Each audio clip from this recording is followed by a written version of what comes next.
కేటీఆర్ ఒక మాట అన్నారు ఇందాక, మేమేం ఫెయిల్ కాలేదు, పోరాడాము, ప్రభుత్వ వైఫల్యాలను ప్రజల్లోకి తీసుకెళ్లాము, ఉన్న వ్యతిరేకతను చెప్పే ప్రయత్నం చేశామంటూ చెప్పారు. మరింత ఫ్యూచర్లో మరింత పుంజుకుంటామనేటువంటి స్టేట్మెంట్ చేశారు.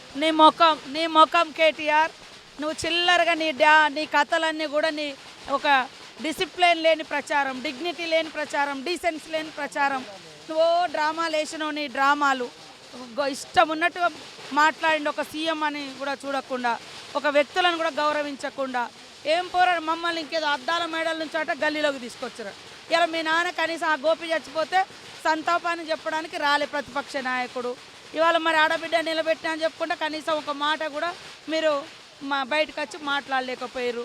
పబ్లిక్ కష్టాలలో ఉంటే రాలేకపోయారు. కేవలం ఓట్లప్పుడు వచ్చి విరోచితంగా మాట్లాడతారు మమ్మల్ని తిట్టడానికి. కాబట్టి ఇవాళ ఈ సీటు గత 3 సార్లు గోపి కుటుంబము 2 సార్లు టీఆర్ఎస్ఏ గెలిచింది.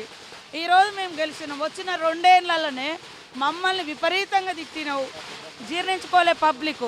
10 ఏళ్ళు నువ్వేం చేసినావు బిడ్డ అని అడిగిర్రు.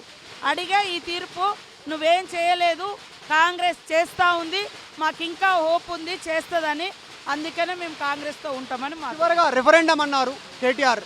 ఇది ఈ ఉప ఎన్నిక రెఫరెండం అన్నారు. సో దానికి సంబంధించి ఏం చెప్తారు? రెఫరెండం అన్నారు.